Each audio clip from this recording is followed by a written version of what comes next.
जादुई तोता। एक छोटे से गांव में एक गरीब परिवार रहता था। उस परिवार में रामू और उसकी बीवी सीता उसके बेटे चिंटू के साथ रहते थे।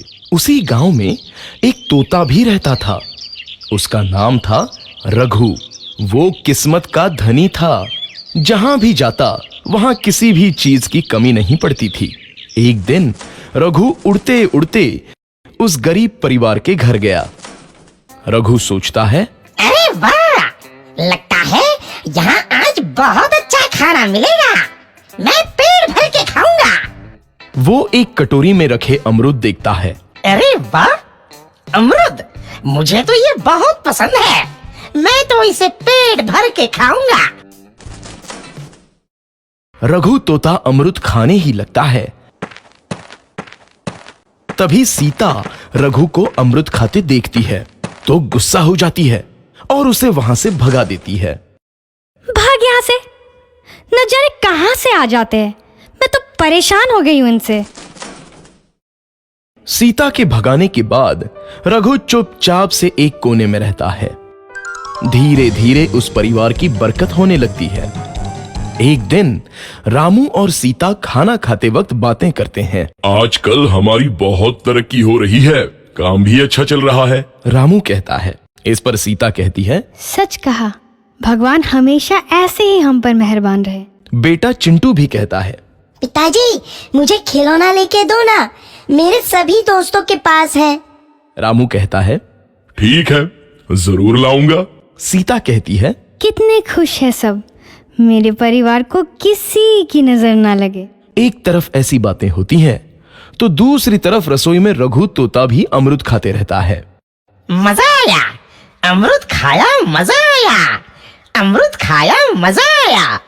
तभी सीता रसोई में आती है और रघु तोते को अमरूद खाते देख बहुत गुस्सा होती है। सीता रघु को बाहर निकालने के लिए पिंजरे में अमरूद रखती है। रघु जब अमरूद खाने लगता है तो पिंजरे का दरवाजा बंद हो जाता है और वो उसमें फंस जाता है।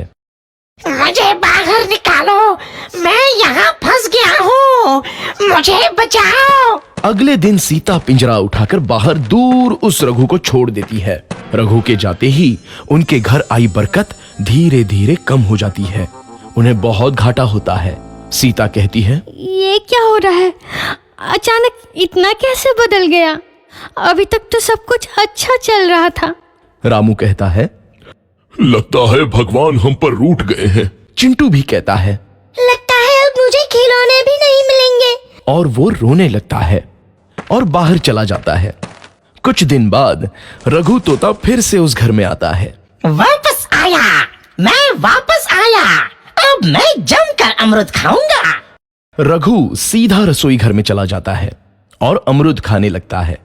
कुछ देर बाद सीता रसोई में आती है और रघु को देख कहती है, एक तो घर में पहले से इतनी दिक्कत चल रही है और ऊपर से ये तोता मुझे और परेशान कर रहा है। सीता रघु को वहां से भगा देती है। रघु उड़कर किसी कोने में छुप जाता है। कुछ दिन बाद धीरे धीरे उस घर की बरकत वापस आने लगती है। काम भी अच्छे से चलने लगता है। एक रात जब रघु तोता अमरूद खाने जाता है तो पिंजरे में फंस जाता है। ये लोग आखिर चाहते क्या हैं? एक तोते को शांति से अमरूद खाने क्यों नहीं देते? मैं कौन सा चोरी कर रहा हूँ? बस अमरूद ही तो खा रहा हूँ। तभी रामू वहां आता है और पिंजरे में रघु तोते को देख उसे बाहर छोड़ देता है। ये तोता भी कितना जिद्दी है, बार बार वापस आ जाता है। जैसे ही रामू रघु को छोड़ देता है, अगले दिन से फिर से उनके घर की बरकत जाने लगती है। काम में घाटा होता है। किसी को समझ नहीं आ रहा था कि ऐसा क्यों हो रहा है। रघु तोता घर आता है तो अचानक बरकत आती है और जब रघु तोता को बाहर निकालते हैं तो बरकत चली जाती है। एक दिन सीता रघु तोते के घर आने और बाहर जाने की स्थिति पर नजर रखती है। ये तोता जब भी घर आता है तो घर में बरकत आती है और जैसे ही ये घर से बाहर जाता है तो उसी के साथ बरकत भी चली जाती है। कहीं ये जादुई तोता तो नहीं है? अगली बार जब ये तोता घर आएगा तो मैं इसे कहीं नहीं जाने दूंगी। सीता रघु का बहुत इंतजार करती है लेकिन रघु तोता दोबारा उस घर में कभी नहीं आता। अगर ये वीडियो आपको अच्छी लगी हो तो मेरे चैनल को सब्सक्राइब करें और लाइक करें, कमेंट करें। Please support me guys.